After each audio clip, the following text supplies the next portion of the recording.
Ya, assalamualaikum warahmatullahi wabarakatuh, Dodolur, dimana berada. Selamat pagi, senangnya rasio Cek Yon balik lagi ya, menyapa dalam program Hikmah Pagi yang hadir untuk menyejukkan hati kita dan menambah wawasan keislaman kita. Pagi ini kita akan membahas topik jauhi perbuatan zolim dengan subtema larangan berbuat zolim dan perintah mengembalikan hak yang terzolimi. Bersama kita sudah hadir di studio Ustadz Haji Orbit Rupawan STHI yang akan berbagi hikmah dan nasihat agar kita semua dapat menjaga diri dari perbuatan zolim serta menegakkan keadilan dan kehidupan sehari-hari. Silakan Ustadz materinya. Bismillahirrahmanirrahim. Assalamualaikum warahmatullahi wabarakatuh. Waalaikumsalam. Alhamdulillahi rabbil alamin. Assalatu wassalamu ala asyrafil anbiya'i wal mursalin sayyidina maulana Muhammadin wa ala alihi wa sahbihi ajma'in. Amma ba'du. Sadatil muhtaramin, pemirsa Pro 4 RRI Palembang yang kami cintai, kami banggakan. Alhamdulillah pagi hari ini kita kembali dapat berjumpa di ruang siar pemirsa sekalian, melanjutkan kajian dari kitab Riyadhus Shalihin sampai di bab 26 berkenaan dengan larangan berbuat zalim dan perintah untuk mengembalikan hak yang terzalimi. Di sini banyak hadisnya, tapi izinkan saya memilih beberapa bagian saja. Yang pertama hadis riwayat Jabir radhiyallahu an. Anna Rasulullah SAW qala, bahwa Nabi Muhammad SAW bersabda, ittaquz zulma, hendaklah kalian takut berbuat zalim, fa inna zulma zulumatun yaumal qiyamah, karena kezaliman itu akan mendatangkan kegelapan saat dibangkitkan di hari kiamat. Wattaqus syuhha, dan janganlah kalian berlaku kikir, pelit, fa inna syuhha ahlaka man kana qablakum, karena sesungguhnya sifat kikir sudah merusak kaum yang datang sebelum kalian. Hamalahum ala an sapakum dima'ahum wastahlafu maharimahum, karena sifat kikir telah menjadikan mereka di antara manusia saling bunuh-membunuh dan merusak kehormatan sesama mereka.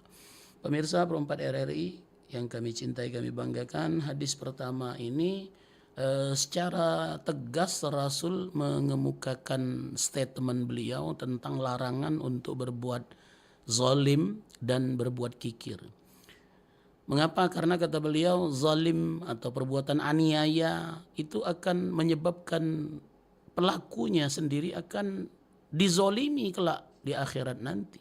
Dibalas perbuatan aniaya yang ia lakukan kepada orang di dunia akan dibalas oleh Allah dengan perbuatan aniaya yang sama terhadap diri pelaku saat dibangkitkan di akhirat. Makanya kata Rasul, ittaqul zulma fa inna zulma zulumatun yaumal qiyamah.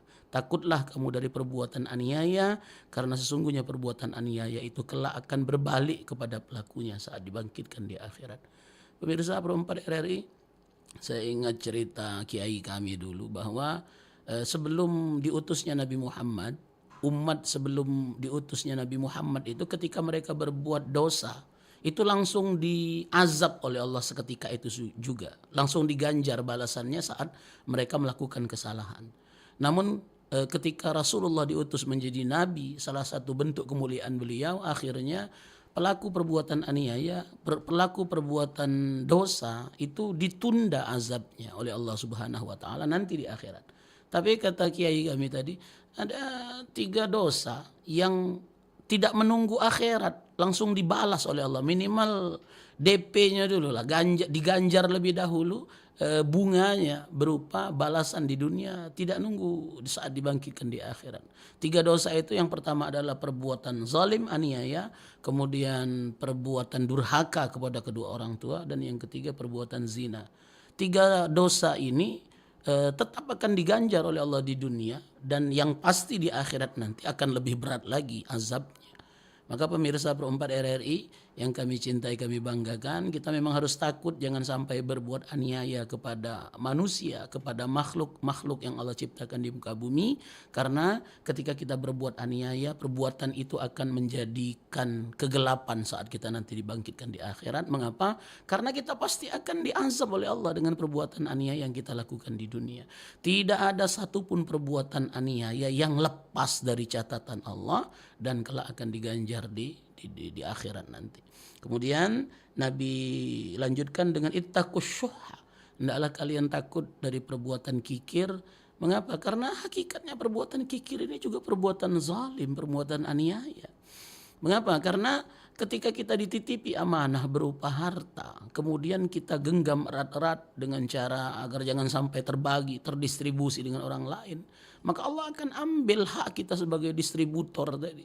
Jadi kalau dalam istilah guru kami dulu, orang yang punya harta banyak itu diibaratkan seperti selang air yang memiliki keran. Ketika kerannya dibuka dengan lebar, maka lancarlah akan keluar air itu. Rezeki yang Allah titipkan di dalam diri kita, ketika kita memang sebagian kita ambil manfaatnya, kita gunakan untuk kepentingan kita pribadi. Tapi hak orang lain yang Allah titipkan.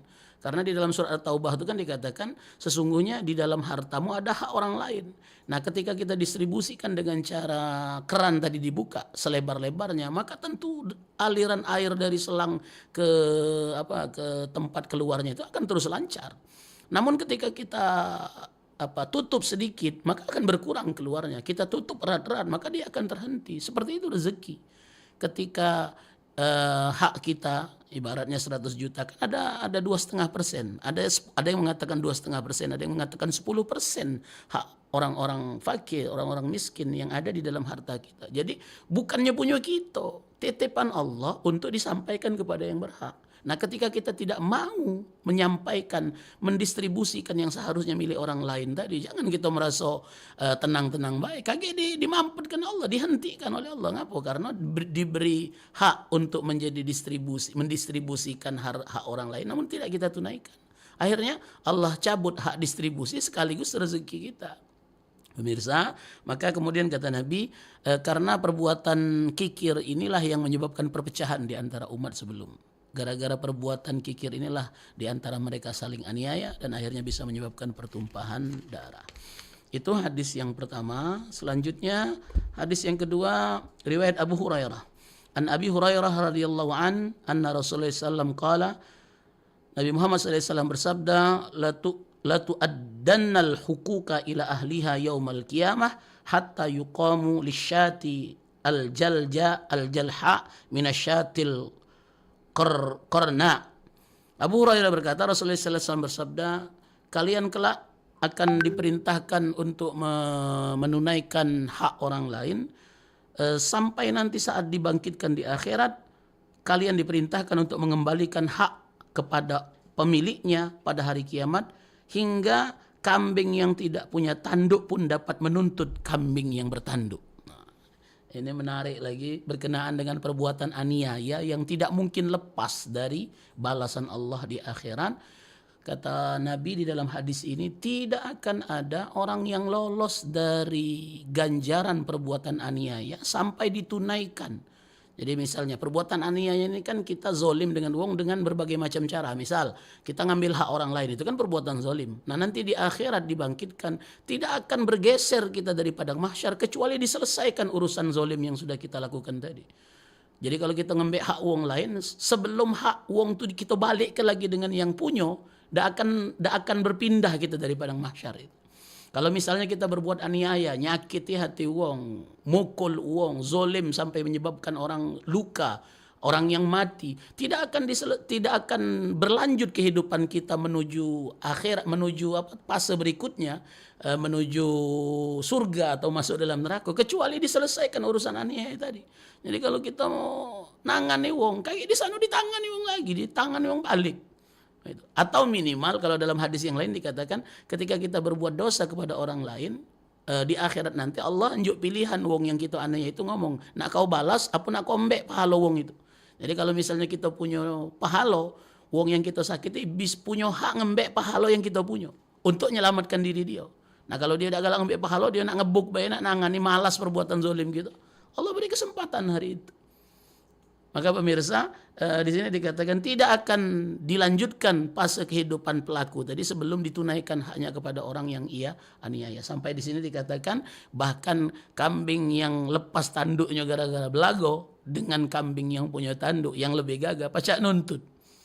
Tidak akan ada perbuatan zalim yang lepas dari catatan Allah dan akan diazab nanti di akhirat. Ini juga pengingat bagi kita, jangan sampai berlaku zolim kepada orang-orang di sekitar kita dengan orang lain. Ya, dengan orang lain saja kita tidak boleh berbuat zolim, apalagi dengan keluarga, dengan istri, dengan anak, dengan orang-orang yang ada di lingkungan kita. Karena sesungguhnya mereka lah yang sepantasnya kita kasihi, sepantasnya kita sayangi. Ini kadang-kadang kita Lembang ini dengan tetangga baik, dengan kawan-kawan akrab, giliran dengan wong rumah pelitnya minta ampun, giliran dengan tamu dijamu seperti raja, giliran dengan anak berikinan tidak berhenti lagi.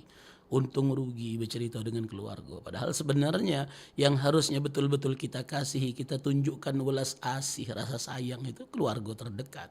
Maka kata Rasul, khairukum, sebaik-baik kalian adalah yang paling baik dengan keluarganya. Kata Nabi, wong baik dengan wong lain belum disebut baik. Seharusnya wong yang baik dengan wong lain, dia lebih baik lagi dengan keluarganya. Ini kadang-kadang nyamu kawan bukber, ngeluar ke duit berjuta-juta, giliran buko di rumah, mie telok, mie telok. Apa dah laju malak makan puasa, nak berbuka sama sahur. Harusnya kalau kita berlaku baik dengan kawan, dengan sahabat, karena menunjukkan kelebihan pada diri kita, dengan keluarga harus lebih. Ketika kita mampu mengeluarkan uang 1 juta untuk orang lain, harusnya 3 juta, 10 juta untuk istri, untuk anak-anak kita. Dan itulah kita mampu menunaikan hak keluarga dan tidak berlaku zalim kepada keluarga. Kemudian hadis yang ketiga, hadis riwayat Ibnu Umar radhiyallahu an.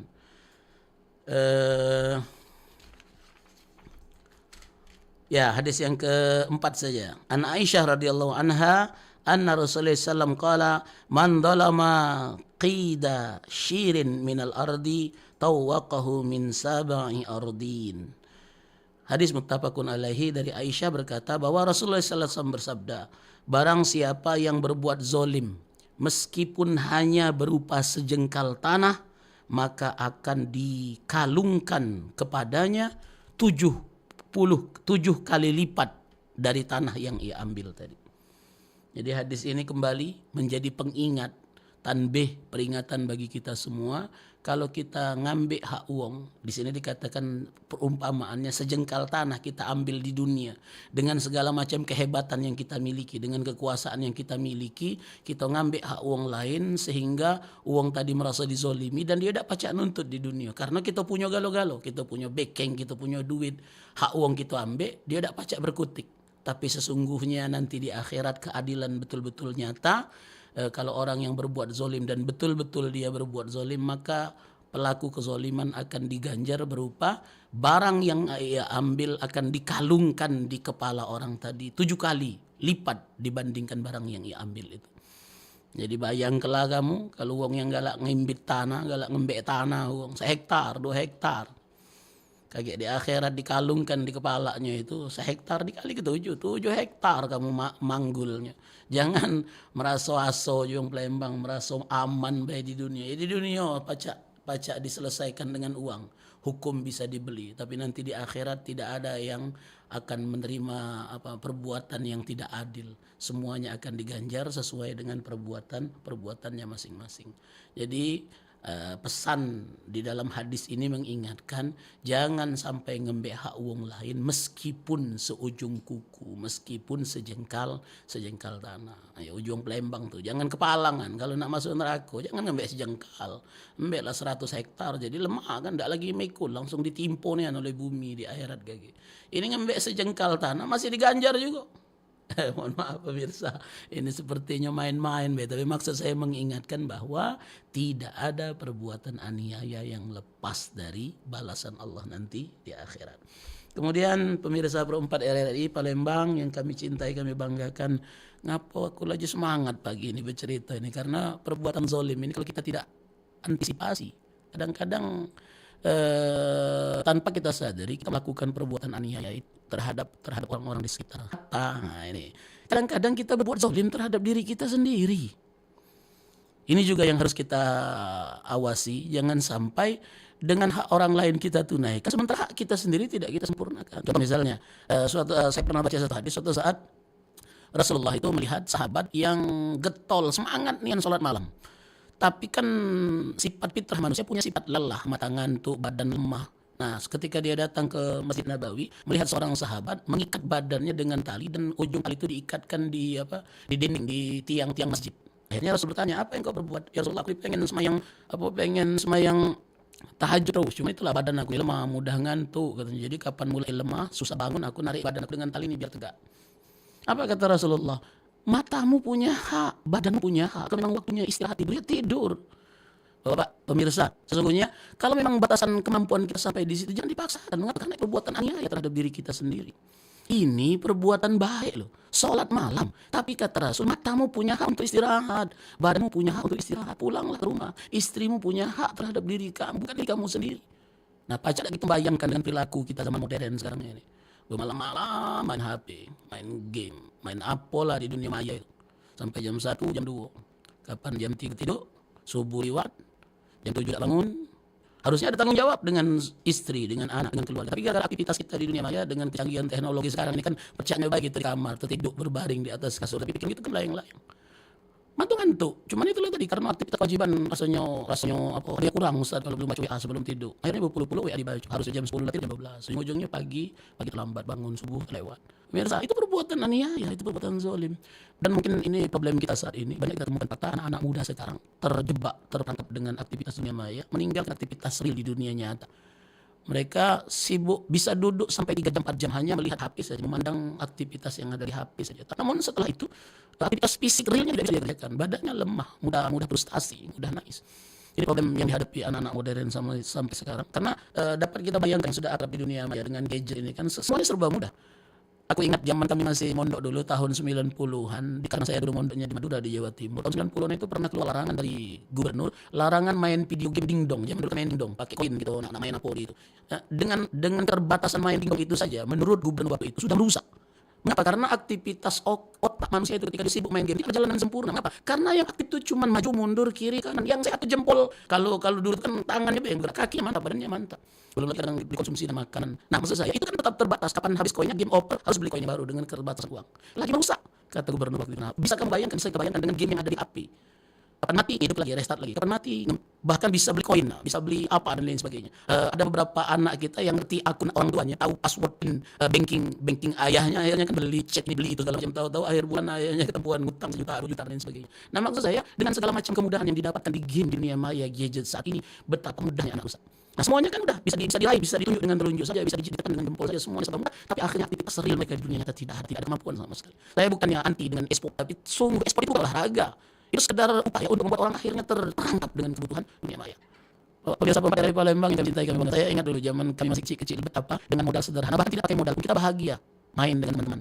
Ada genteng pecah, main gentengan. Mereka genteng pecah pakai sendal ditumpuk, dibabit. Aktivitas itu sederhana tapi membuat akar di antara teman. Kita betul-betul kenal teman di sekampung kita bukan kita pecah main bola gitu, pecah main layangan dengan modal yang sangat sederhana. Apapun bisa kita buat jadi permainan. Dengan itu kreativitas kita diasah, dibangkitkan waktu itu. Nah, sementara sekarang dengan aktivitas gadget yang ada di dunia maya, anak-anak kita ini hubungan sosial mereka, interaksi sosial mereka dengan sahabat minim sekali. Ada memang kumpulan grup mereka di WA, ya. Tapi itu main game, kapan ketemu di grup main game, kita main segala macam bentuk game.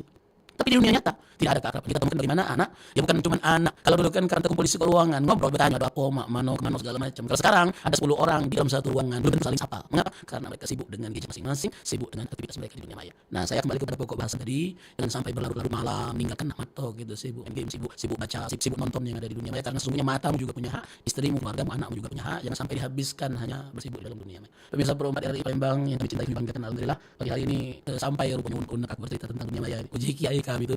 Tanda akhir zaman nanti kan katanya Dajjal itu akan berpuasa di dunia 40 hari 40 malam. Tapi sebelum Dajjal turun ke muka bumi, bala tentaranya sudah lebih dahulu turun. Bala tentara Dajjal ini mendatangi seluruh rumah-rumah sampai ke dalam kamar kita. Hanya 2 kota yang tidak bisa lihat Dajjal. Itulah Mekah dan Madinah, tidak bisa dimasuki Dajjal. Nah, dalam tafsiran saya, mohon kalau tafsiran saya salah ini. Mungkin bala tentara Dajjal yang sudah sampai ke dalam kamar gitu, gadget ini lah, HP ini lah. Dengan sukarela kita menerima dan akhirnya hidup kita diatur oleh gadget. Bapak Ibu, aku merasa hal itu. Betapa apa yang kita lakukan ketika kita bangun tidur, bukan baca doa, nyari HP dulu.